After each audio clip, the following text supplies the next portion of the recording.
नमस्कार, मैं विक्रांत सिंह स्वागत करता हूं आप सभी का द रोस्टेड जर्नलिस्ट में। कल किसान आंदोलन को एक साल पूरे होने जा रहे हैं। 26 नवंबर 2020 का वो दिन था जब किसान आंदोलन ने दिल्ली यानी कि देश की राजधानी के बॉर्डर्स पर कूच करना शुरू किया था।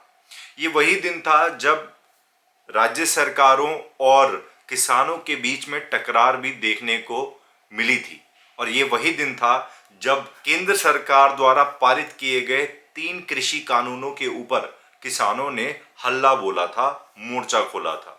और साल पूरा होने से ठीक कुछ दिन पहले भारत के प्रधानमंत्री मोदी ने ये ऐलान किया, क्षमा मांगते हुए ऐलान किया कि हम 3 कृषि कानूनों को वापस ले रहे हैं। हालांकि उन्होंने ये भी कहा कि हमारा जो बिल है वो बहुत अच्छा है, लेकिन हमारी सरकार किसानों को समझाने में असमर्थ रही। इस वजह से मैं किसानों से और देशवासियों से क्षमा मांगता हूं और ये जो बिल है इनको वापस लेता हूं।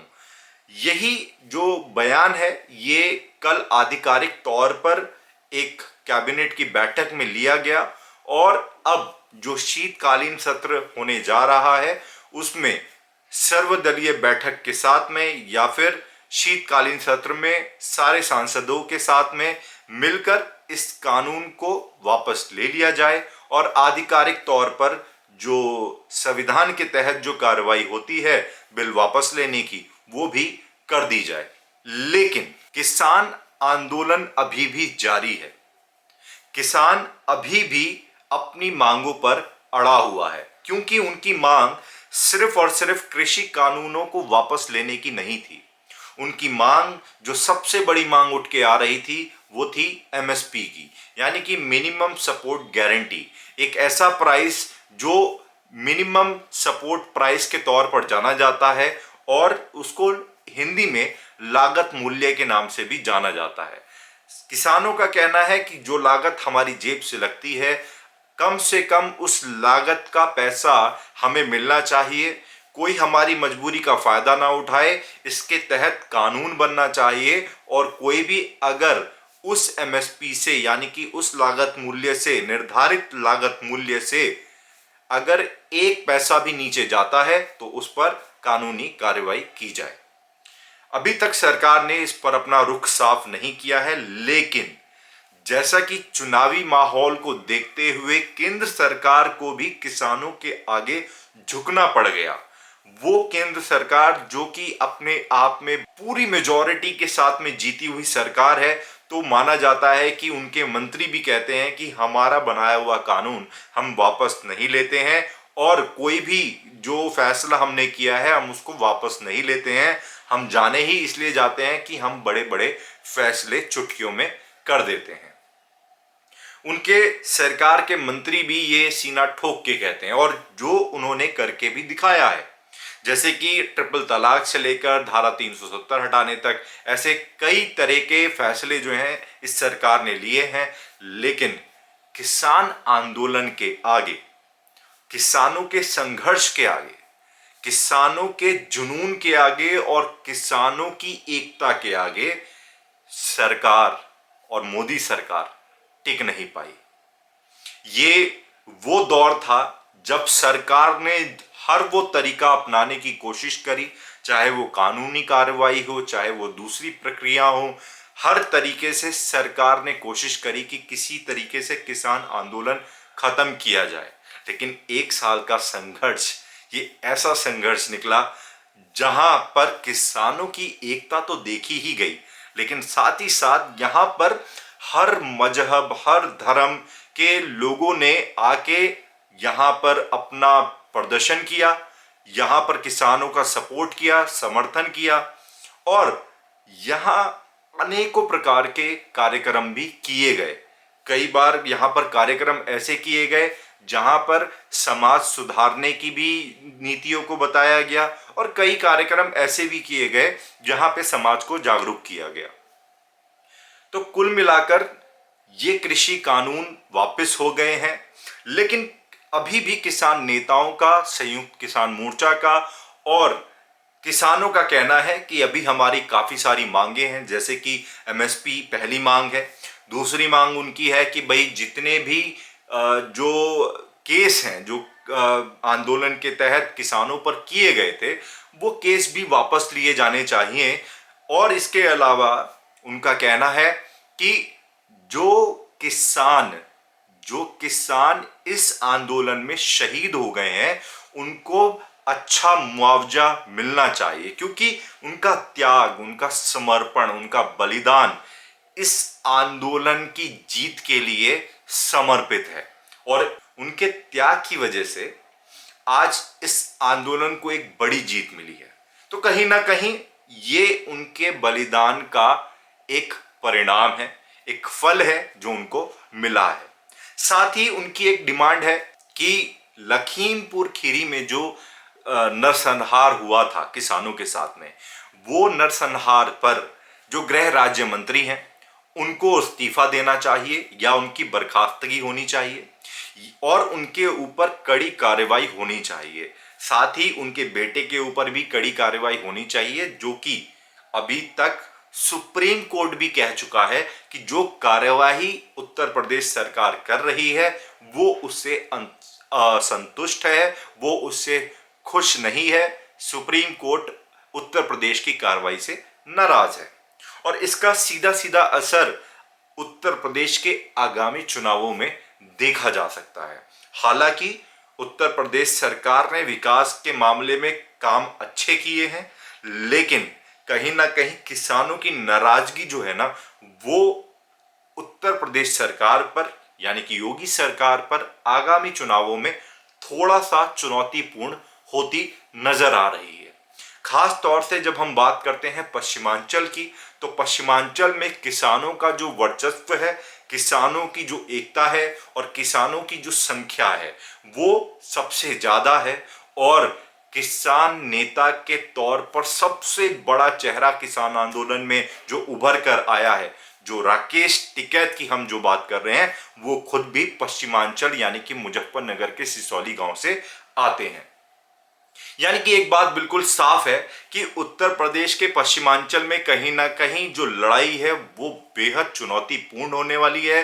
किसानों की नाराजगी भाजपा सरकार पर कहीं ना कहीं थोड़ी महंगी पड़ने वाली है, लेकिन अगर सरकार आज भी किसानों के साथ बैठकर किसान नेताओं को सम्मान के साथ में उनकी मांगों को पूरा करती है, तो कहीं ना कहीं हमें यह लगता है कि शायद हो सकता है कि जो अभी तक हुआ है वो शायद आगे जाकर थोड़ा सा बेहतर हो सकता है।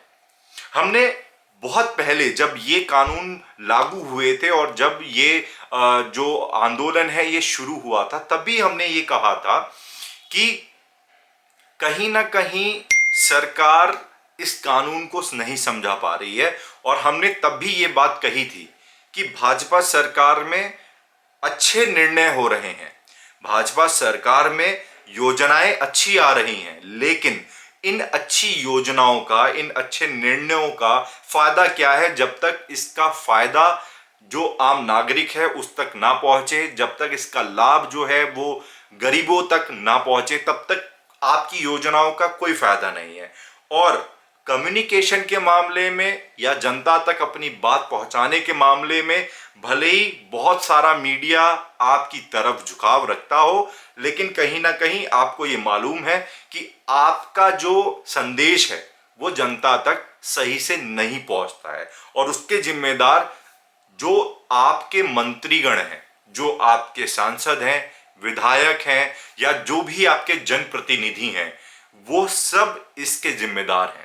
और मैं कहीं ना कहीं मैं मानता हूं और मैं ये कहता हूं कि प्रधानमंत्री के ऊपर सारी जिम्मेदारी थोप देना ये भी अच्छी बात नहीं है। आखिरकार नेता जो हैं, जो मंत्री हैं, वो क्या कर रहे हैं? सारी जो जितने भी चुनाव आते हैं सब में वो वोट प्रधानमंत्री मोदी के नाम पर ले लेते हैं, लेकिन जब बात आती है काम करने की तो उनका दूर दूर तक कोई अता पता होता नहीं है। तो बात एकदम साफ है कि कहीं ना कहीं सब कुछ प्रधानमंत्री के सर के ऊपर रखना भी जायज नहीं है। जो कैबिनेट में मिनिस्टर्स बैठे हैं, आखिरकार उनका भी कोई काम है, उनको भी किसानों तक बात पहुंचानी चाहिए, उनको भी किसानों की बात सुननी चाहिए। एमएसपी एक जो किसानों की मांग है, ये जायज मांग है, इसको सरकार को बहुत पहले मान लेना चाहिए था। अगर सरकार वाकई चाहती है कि किसानों की आय दुगनी हो, तो मुझे लगता है, या आप मुझे बताइए कमेंट करके कि आपको क्या लगता है, क्या एमएसपी निर्धारित नहीं होनी चाहिए? ये एक सवाल है जो आज किसान सरकार से पूछ रहे हैं, आम जनता भी चाहती है कि इस पर कोई ना कोई राय अपनी रखे। तो आज आप मेरी इस वीडियो के जरिए अपनी राय रख सकते हैं। कमेंट बॉक्स में आप मुझे बता सकते हैं कि क्या आपको लगता है कि किसानों को एमएसपी मिलनी चाहिए या नहीं मिलनी चाहिए। जबकि एमएसपी है लागत मूल्य, इस बात को आप समझ लीजिए कि जो किसान अपनी जेब से लगा रहा है, जो मेहनत करके वो काम कर रहा है, किसान कह रहा है कि बस मुझे उतना पैसा तो निर्धारित करके दे दीजिए कि कहीं मेरी मजबूरी, मेरी गरीबी के चक्कर में मेरा नुकसान ना हो जाए और वो नुकसान कहीं मेरे को आत्महत्या करने पर मजबूर ना कर दे। ये जो सिक्योरिटी है, ये जो सेफ्टी है, ये मुझे सरकार से चाहिए। तो सीधी सीधी बात है, किसान आंदोलन ने अपने 1 साल पूरे किए हैं। इसके लिए मैं तमाम किसानों को बधाई देना चाहता हूं। उन किसानों के परिवार को मैं अपनी संवेदनाएं प्रकट करना चाहता हूं जिन्होंने इस आंदोलन की जीत के लिए अपने आप को समर्पित कर दिया, अपना बलिदान दे दिया, शहीद हो गए। और हर वो किसान जो इस देश में कृषि प्रधान देश का एक हिस्सा कहलाता है, ये जीत हर उस किसान की है। हालांकि मेरी अपनी राय थी, ये मेरी पर्सनल राय थी कि कानून जो बन गया है वो वापस नहीं होना चाहिए। कानून के अंदर में जितने बदलाव गलत लगते हैं उन सबको बदल देना चाहिए। और ये मेरी पर्सनल राय थी, ये मेरी निजी राय थी। और ये मेरी राय इसलिए थी क्योंकि अगर कानून रद्द सड़कों पर होने लगे तो भारत के अंदर में मेजॉरिटी जो है उसकी कोई कमी नहीं है। कल को कोई भी मेजॉरिटी उठ के आएगी और कहेगी कि हमारे कानून वापस लो, तो कानून संसद में जो बने हैं वो वापस नहीं होने चाहिए। लेकिन संसद भवन में बैठे हर जनप्रतिनिधि को इस बात पर गंभीरता से सोच लेना चाहिए कि आप राजनीति के तहत कानून नहीं बना रहे हैं, क्योंकि कानून किसी पॉलिटिकल पार्टी पे नहीं लगता है। कानून जब लगता है तो उसका सीधा सीधा असर गरीब और आम आदमी पर पड़ता है, ना कि उसका असर अमीर आदमी या पॉलिटिकल पार्टीज पे पड़ता है।